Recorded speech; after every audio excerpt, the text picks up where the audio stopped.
Hello everyone, I'm Sandy Anastasi, psychic channel, intuitive astrologer, and soul coach. I'm here with my editorial video blog for March of 2022. I'm so glad you came to listen. I've got some important things that have been on my mind and I really want to share them. This March feels special to me. They say that March comes in like a lion and goes out like a lamb. I think that's exactly what we're all going to be experiencing this month.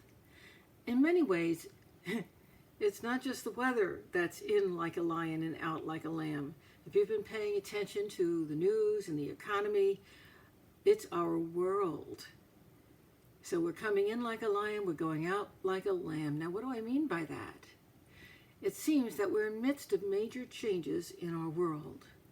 When we began the 2022 year, the planet Mars was in opposition to Uranus, which I always identify as an accident-prone aspect when those two planets relate to one another like that.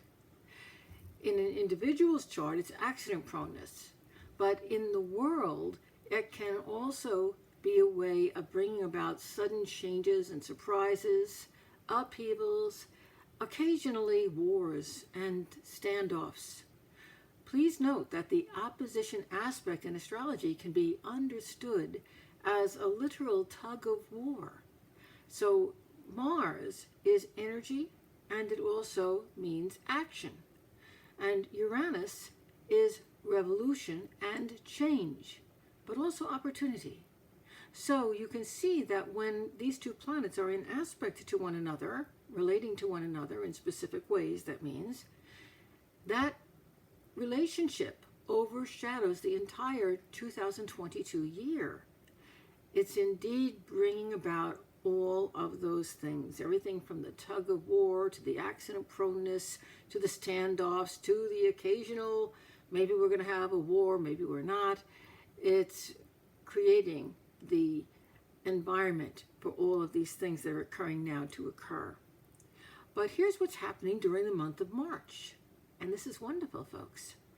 Mars will have moved from that opposing aspect of tug of war to a trine aspect. That means that Mars and Uranus are going to still be in a relationship with one another, but they're going to be in the same element relating to each other.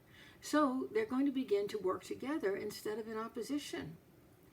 Mars is going to be in Capricorn, an earth sign, where it's going to energize and stimulate people in power, their positions, their ideologies, and that reference could be even extending to the head of your family, to your boss, to the head of the local business that you're attending, or the head of a government like our president in this country.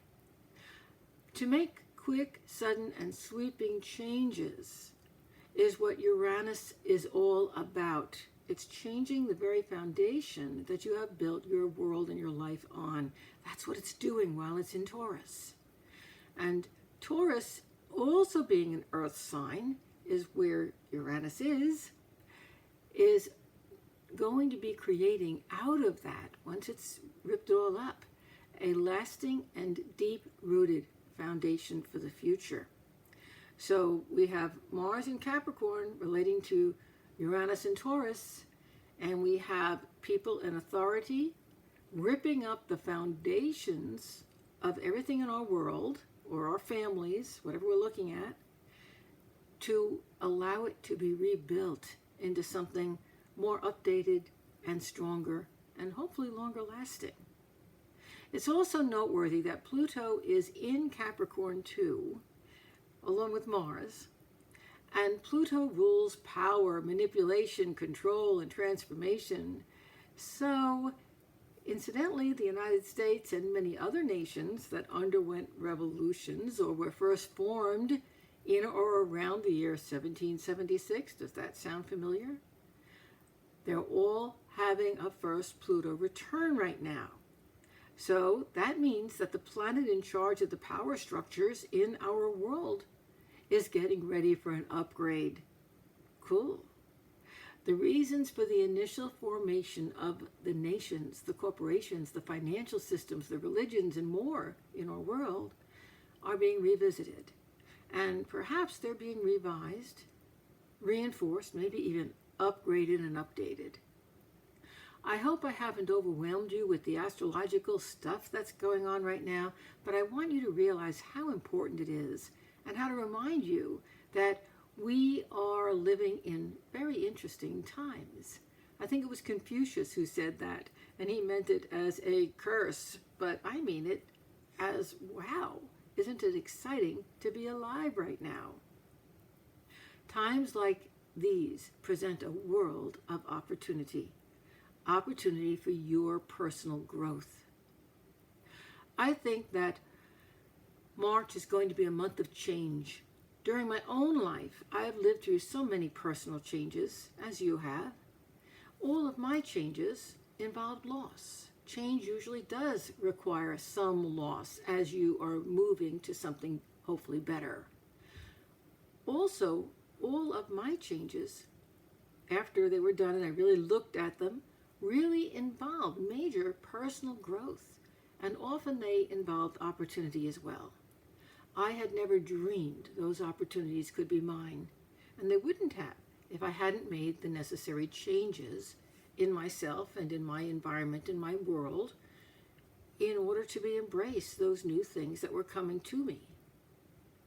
So it's important as you move forward to recognize that the secrets to making your changes positive ones is to hold on to your personal dreams, to expect the best, to avoid negativity and negative people, and to go with the flow, finding the path of least resistance as you constantly take that next step forward. I think all of us are ready for some changes in our lives, and this will be a great month to make them. A storm is coming, but by the end of the month, we should be in calm waters, organizing and planning the lives that we want to live. Yes, this March is going to be a very special month indeed. Let's use this amazing energy that's being unleashed right now to catapult ourselves forward in the very best of ways. I'm Sandy Anastasi, wishing you a wonderful March. Think of it as the spring and new beginnings in your world and your life. You can visit me, folks, on my website. I'm at www.sandyanastasi.com. While you're there, sign up for my new newsletter that I put out monthly. It's free. And also sign up for my free psychic hour. I'll be doing a psychic hour tomorrow evening. That's January 27th. And I'm also going to be doing one on March 27th. So I have one every month. It's always free, and you can sign up for that on my website. Now, I also have many self-study courses in all areas of metaphysics. I have an entire VIP membership that you can join for a nominal price and learn all about almost anything in metaphysics that you really want to know more about. It's going to be in there. And of course, you get to find out about me and my work, and even how to get a reading with me or a coaching session. Thank you so much for coming and listening to my editorial video blog. I really appreciate it, and I appreciate you. Goodbye for now. I'll be back next month with more of my thoughts.